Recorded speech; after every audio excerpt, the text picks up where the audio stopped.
तो दोस्तों, किसी भी इंसान की सबसे बड़ी पहचान होती है उसका नाम। हमें कितना बुरा लगता है अगर कोई हमारा नाम भूल जाए। हमें कितना अच्छा लगता है कि सिर्फ एक बार की मुलाकात के बाद कोई हमारा नाम याद रख ले। हमें कितना गुस्सा आता है कि अगर कोई हमारा नाम बिगाड़ कर हमें बुलाए।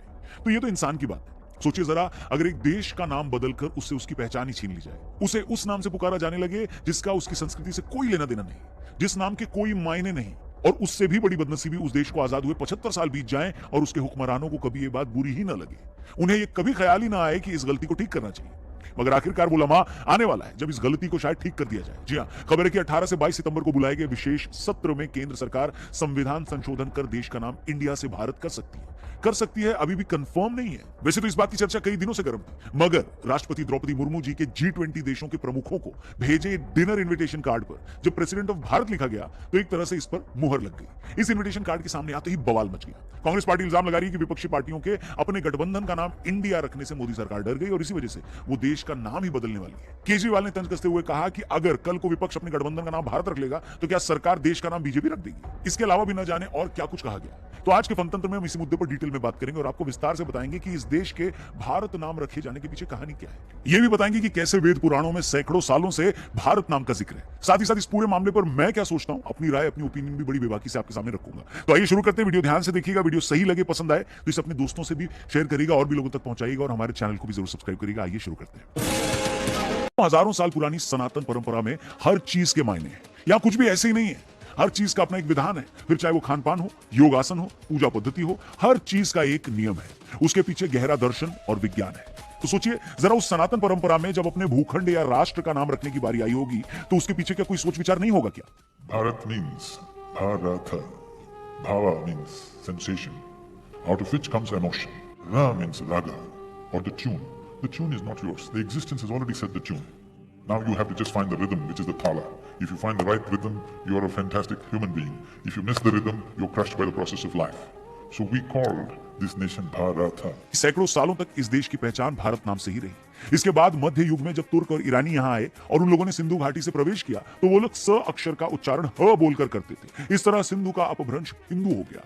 इसी से देश का नाम हिंदुस्तान हो गया और बाद में हिंदू शब्द की वजह से इसे हिंदुस्तान कहा जाने लगा।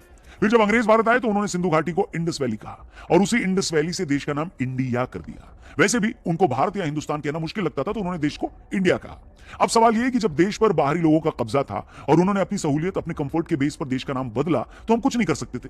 वैसे भी कहा जाता है कि जब भी कोई देश दूसरे देश या कल्चर पर कब्जा करता है तो सबसे पहले उससे उसका नाम छीनकर उसकी पहचान बदल देता है। ऐसा ही भारत के साथ भी किया गया। मगर जैसे कि मैंने ऊपर कहा कि जिस दिन यह देश आजाद हुआ उसी दिन देश का नाम फिर से बदलकर भारत कर देना चाहिए था। मगर बजाय उस गलती को ठीक करने के हमने इस इंडिया नाम को अपनी पहचान बनाकर अपने माथे पर चिपका लिया। अपने बैंकों, अपनी सार्वजनिक कंपनियों, अपनी योजनाओं के नाम इसी नाम से जोड़कर उसे पूरी तरह कबूल कर लिया। सच तो यह है कि एक बार जब हमने इंडिया नाम एक्सेप्ट कर लिया तो हमें इस नाम से कोई चिढ़ भी नहीं थी। लेकिन यह भी सच है कि जब एक देश के तौर पर ओलंपिक या कोई दूसरा खेल खेलने हम जाते हैं और दूसरे हमें इंडिया के नाम से बुलाते हैं तो क्या वो इंडिया हमारी पहचान है?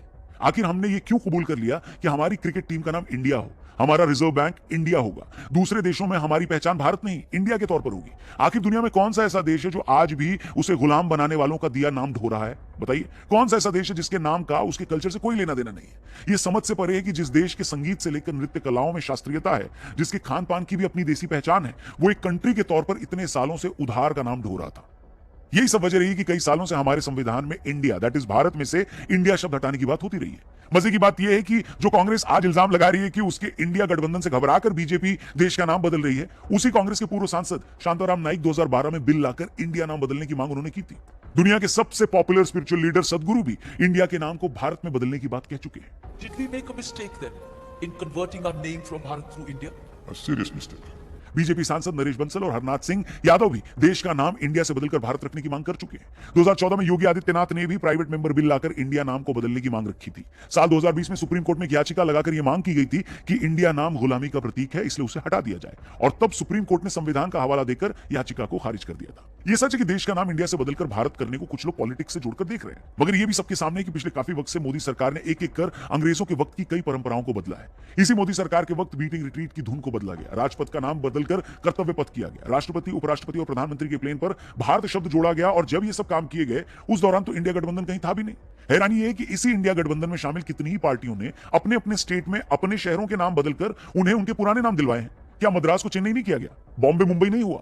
कैलकाटा कोलकाता नहीं हुआ या बैंगलोर को बेंगलुरु नहीं किया गया। यह बात समझ से परे है कि शहरों को उनकी असली पहचान दिलाने के नाम पर उनके नाम बदले जा सकते हैं, तो देश को उसकी पहचान दिलाने के नाम पर उसे उसका असली नाम क्यों नहीं दिया जा सकता।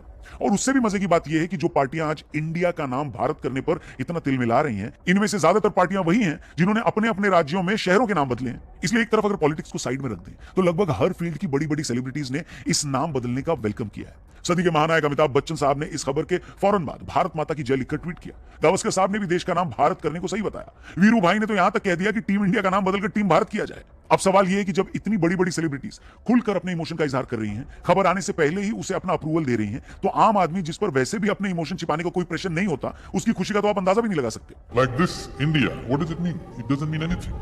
So if I give you a meaningless name, you will become a meaningless stupid person in front of me because I have a meaningful name, I have a tradition, I have a culture, you have nothing. दोस्तों, चाहे ज्ञानवापी का मामला हो, कृष्ण जन्मभूमि का, या फिर India को भारत करने का, जब भी ऐसे मामले सामने आते हैं एक आर्गुमेंट ये दिया जाता है कि भाई ये मामले तो बहुत पुराने हो गए, हमें इन बातों को भूलकर आगे बढ़ना चाहिए। मैंने ज्ञानवापी मामले के वक्त भी कहा था कि जिस मानव जाति का इतिहास लाखों सालों का है, उसके लिए 400-500 सालों की बात कल परसों की ही बात होती है। हमारी आपकी एवरेज एज 70-80 ईयर्स है, इसलिए 400-500 साल की बात जब हम सुनते हैं तो हमें लगता है कि ये तो बहुत पुरानी बात हो गई। मगर जब हमारे महान कल्चर को हम देखते हैं, उसके अतीत को समझते हैं, तो बिल्कुल ये दिल नहीं करता कि हम इन गलतियों को भूल जाएं। 2500 साल से ज्यादा पुराने विष्णु पुराण में इस बात का जिक्र है कि समुद्र के उत्तर से लेकर हिमालय के दक्षिण तक भारत की सीमाएं फैली हुई हैं। विष्णु पुराण में यह भी लिखा है कि ऋषभ देव ने जब वनवास लिया तो उन्होंने अपने सबसे बड़े बेटे भरत को उत्तराधिकार सौंप दिया। कहा जाता है कि उन्हीं भरत के नाम पर देश का नाम भारत पड़ा। यह भी माना जाता है कि महाभारत में हस्तिनापुर के महाराजा दुष्यंत और शकुंतला के पुत्र भरत के नाम पर देश का नाम भारत रखा गया। वहीं भरत नाम के एक चक्रवर्ती सम्राट भी हुए जिन्हें चारों दिशाओं की भूमि का स्वामी कहा जाता था। यह भी दावा किया जाता है कि सम्राट भरत के नाम पर ही देश का नाम भारतवर्ष पड़ा। संस्कृत में वर्ष का अर्थ इलाका या हिस्सा भी होता है। इसके अलावा सबसे प्रचलित मान्यता यह रही है कि दशरथ पुत्र और प्रभु श्री राम के अनुज भरत के नाम पर इस देश का नाम भारत पड़ा।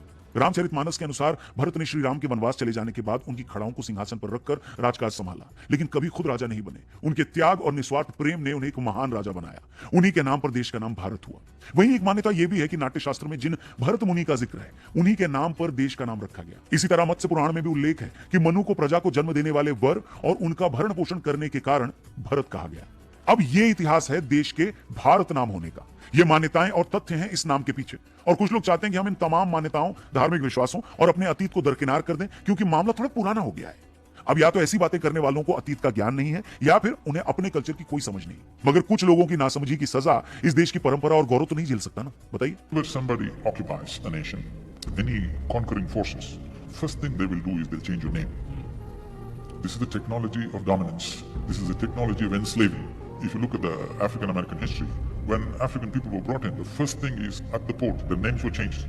That's what has been done to us. इतना ही नहीं, इसी भारतवर्ष के भारत के अलावा और भी कई नाम हैं जिनका जिक्र हमारे पुराणों में मिलता है। विष्णु पुराण में ही भारत का एक और नाम जम्बूद्वीप बताया गया है। विष्णु पुराण के अध्याय 2 में इस बात का जिक्र है कि जम्बू वृक्ष के फलों को हाथी जितना बड़ा बताया गया। कहा जाता है कि जब ये सड़ जाते हैं और पहाड़ों की चोटी पर गिरते हैं तो उनके रस से एक नदी बन जाती है। उस नदी और उसके आसपास की जगह का जिक्र जम्बूद्वीप के नाम से किया जाता है। इसी तरह यह भी कहा जाता है कि आर्य इस देश के मूल निवासी थे और मध्य पूर्व एशिया से यहां आए थे। उन्हीं के नाम से इस देश को आर्यावर्त भी कहा जाता है। इसके अलावा वेद पुराणों और महाभारत और रामायण जैसे ग्रंथों में भरत खंड नाम दिया गया है। इसी तरह हिमालय के नाम पर भारत को पहले हिमवर्ष भी कहते थे। देखिए, हम चाहते तो इस वीडियो को सिर्फ भारत और इंडिया विवाद पर ही लिमिटेड रख सकते थे, मगर हमें यह लगा कि जिस भारत नाम को आज हम इतना इंपॉर्टेंट बता रहे हैं, हमारी आज की जनरेशन को भी यह पता लगे कि उस भारत नाम के पीछे क्या क्या मान्यताएं हैं। उसके अलावा भी इस देश को किन किन नामों से जाना गया। उम्मीद करते हैं कि हमारी ये कोशिश आपको पसंद आई होगी। बाकी इंडिया का नाम बदलकर भारत करने को लेकर जो बातें चल रही हैं, उस पर आपकी क्या राय है कमेंट बॉक्स में जरूर शेयर करिएगा। आपको क्या लगता है, सच में देश का नाम ऑफिशियली इंडिया से भारत कर दिया जाए या इसे ऐसा ही रहने दिया जाए? इस मामले में आपकी जो भी राय या सुझाव हो उसे जरूर शेयर करिएगा। बाकी ये वीडियो अगर आपको पसंद आई और सही लगी हो तो इसे और भी लोगों तक पहुंचाइएगा, शेयर करिएगा, हमारे चैनल को भी सब्सक्राइब करिएगा। Thank you for watching. जय हिंद, जय भारत।